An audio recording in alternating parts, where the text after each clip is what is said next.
परभणीत आज आंबेडकर अनुयायींकडून दुपारी परभणी ते मुंबई असं लाँग मार्चचं आयोजन करण्यात आलेलं आहे आणि दुपारी परभणी येथून मुंबईकडे हा लाँग मार्च निघणार आहे। खरं तर सोमनाथ सूर्यवंशी आणि विजय वाकोडे यांच्या कुटुंबियांना न्याय मिळावं यासाठी सातत्यानं 32व्या दिवशी आंदोलन सुरू आहे। आंदोलनाचा आजचा 33वा दिवस आहे आणि पोलीस प्रशासनानं मागण्या मान्य केल्या नाही आणि त्या विरोधात खरं तर आजपासून मुंबईच्या दिशेनं लाँग मार्च काढण्यात येणार आहे। खरं तर परभणी येथून लाँग मार्च हा दुपारच्या वेळी निघणार आहे आणि त्याची तयारी आता खरं तर सुरुवात झालेली आहे। लगभग छत्रपती शिवाजी महाराजांचा पुतळा परिसर या मैदानामध्ये ज्या ठिकाणी आंदोलन सुरू आहे त्याच ठिकाणी आंबेडकर अनुयायी आता हळूहळू जमायला सुरुवात होत आहे। लाँग मार्च या ठिकाणावरून निघणार आहे। त्या लाँग मार्चमध्ये महिलांचाही सहभाग असणार आहे। काही आंदोलक आपल्यासोबत आहे, आपण त्यांच्याशी बातचीत करूया।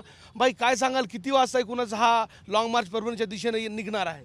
दुपारी 2 ते 3च्या दरम्यान हजारोच्या संख्येच्या सामील झालेल्या महिला आणि भीमसैनिकांचा हा लाँग मार्च 2 ते 3 वाजता परभणीमधून निघणार आहे आणि मुंबईच्या दिशेने जाणार आहे। काल प्रशासनाची तुमची बैठक झाली, त्या बैठकीमध्ये प्रशासनानं तुम्हाला काय विनंती केली होती आणि चर्चा निष्फळ ठरली ती काय नेमकं कारण आहे? प्रशासनाचं एवढंच म्हणणं आहे की हा लाँग मार्च काढू नका आणि आमचं प्रशासनाला म्हणणं आहे की 32 दिवसापासून आमचं जे आंदोलन इथं चालू होतं, धरणे आंदोलन, त्या 32 दिवसामध्ये तुम्ही एकदासुद्धा आमच्याकडे आला नाहीत, एकही तुम्ही आम्हाला लेटर घेऊन आला नाहीत की तुम्ही तेव्हा विनंती केली नाही आणि जेव्हा आमचा लाँग मार्च काढायचा वेळ आला आहे त्यावेळेस प्रशासन आम्हाला बोलवतो आहे आणि सांगतो की लाँग मार्च काढू नका।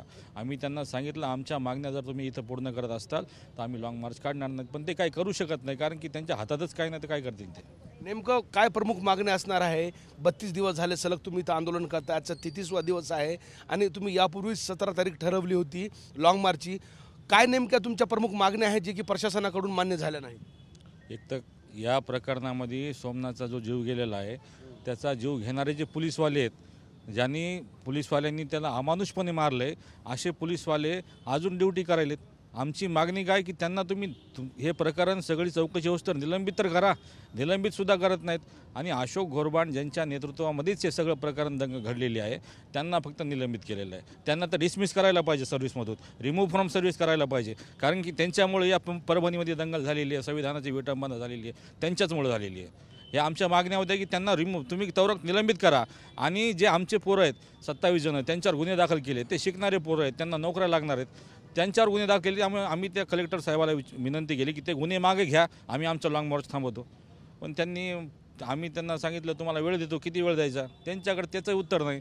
म्हणजे त्यांना आमच्या मागण्याच पूर्ण करायच्या नाहीत। बीड प्रकरणामध्ये जसं चौकशी झाली, त्यांना त्या आरोपी पकडले, त्यांच्यावर मोका लावला, तसं परभणी प्रकरणात सुद्धा मुख्यमंत्र्यांनी लक्ष दिलं पाहिजे, पण परभणी प्रकरणात दुर्दैव आहे की ते लक्ष देत नाहीत। भारताचं संविधान, ज्या संविधानाची विटंबना इथं होते, एवढं मोठं प्रकरण होतं, 2 माणसाचा जीव गेलेला आहे, तरी महाराष्ट्र शासन या प्रकरणाकडे लक्ष देत नाही। तुम्ही मुख्यमंत्र्यांना भेटून आले, मुख्यमंत्र्यांसोबत तुमची काय नेमकी त्यावेळी चर्चा झाली होती आणि मुख्यमंत्र्यांनी काय आश्वासन दिल्यानंतर आश्वासन पाळलं नाही का? मुख्यमंत्री साहेबासोबत आमची चर्चा झाली, आम्ही त्यांना सगळे मुद्दे सांगितले, त्यांनी सगळे यस म्हणले आम्हाला की बाबा पॉझिटिव्ह विचार त्यांनी आम्हाला सांगितले की आम्ही हे करू, पण 15 दिवस ओलटलेत मुख्यमंत्री साहेबाला भेटून, एकही आम्हाला त्याच्यात कुठलंच काही मागणी पूर्ण झाली नाही साहेब। त्याच्यामुळं आमच्या समाजामध्ये असंतोष आहे, आक्रोश आहे आणि हा आक्रोश आजच्या लाँग मार्चमध्ये आमच्या समाजातून निघणार आहे। नेमकं आजच्या लाँग मार्चमध्ये सोमनाथ सूर्यवंशी यांचे कुटुंबीय सामील होणार आहेत का? होणार आहेत। सोमनाथचा भाऊ प्रेमनाथ सूर्यवंशी हा आमच्या या आंदोलनामध्ये सहभागी होणार आहे आणि माझ्या परिवारामधला मी, माझी बहीण आणि हजारो महिला आणि हजारो भीमसैनिक या मोर्चामध्ये सहभागी होणार आहेत। साधारण किती लोक मोर्चामध्ये सामील असणार आहे? लाँग मार्चमध्ये महिलांची उपस्थिती असणार आहे का मोर्चामध्ये? महिलांची जास्त प्रमाणात उपस्थिती महिलांचीच राहणार आहे कारण की 32 दिवसापासून महिला इथं आंदोलन करू लागल्या आणि त्यांचाच या मोर्चामध्ये सहभाग जास्त राहणार आहे। 5 ते 6 हजार लोक कमीत कमी या लाँग मार्चमध्ये राहतील परभणीपासून निघताना आणि पुढे मग वाढत जातील कारण की महाराष्ट्रभरातून आम्हाला फोन यायलेत, शिर्डीतून फोन यायला आहे, मुंबईहून यायला आहेत, आमचा जो रूट आहे लाँग मार्चचा तिथून सगळ्याचे फोन येत आहेत की आम्ही या मोर्चामध्ये सहभागी होणार आहोत कारण हा समाजावर झालेला अत्याचार आहे, अन्याय आहे आणि याच्यासाठी वाचा फोडण्यासाठी भीमसैनिक या मोर्चामध्ये सहभागी होणार आहेत। नेमकं कसं रूट असणार आहे आणि साधारण किती दिवस लागणार मुंबईपर्यंत पोहोचायला आणि प्रवास एकूणच कसा असणार आहे? 28 दिवस आम्हाला मंत्रालयापर्यंत लागतील। हा आमचा जो रूट आहे परभणीपासून जिंतूर, जिंतूरपासून मंठा जालना औरंगाबाद नाशिक आणि मुंबई ह्या रूटवर आमचे मुक्कामाचे जागा ठरलेले आहेत। आमच्या परभणी जिल्ह्यामध्ये 4 मुक्काम आहेत। असा आमचा रूट ठरलेला आहे आणि या प्रत्येक रूटवर जिथं जिथं आमचा ही यात्रा जाणार आहे तिथं तिथं आमच्या सर्व समाजासोबत आमचे बोलणं सुरू आहे। त्यांनी तिथं नियोजन केलेलं आहे आणि अतिशय शांतपणे हा आमचा मोर्चा शांतपणे काढणारा मोर्चा आहे।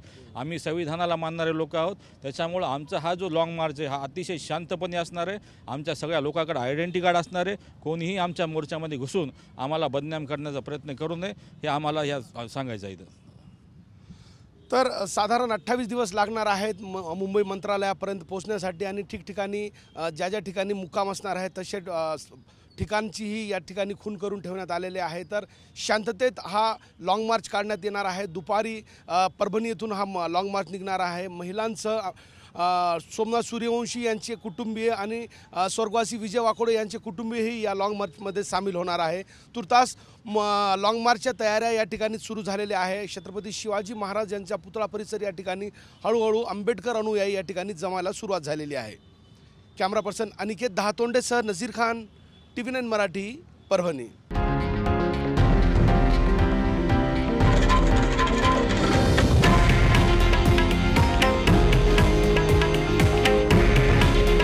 हे आहे देशातील नंबर 1 न्यूज नेटवर्क आणि आपण पाहत आहात TV9 मराठी। काळजी तुमची, हित महाराष्ट्राचं।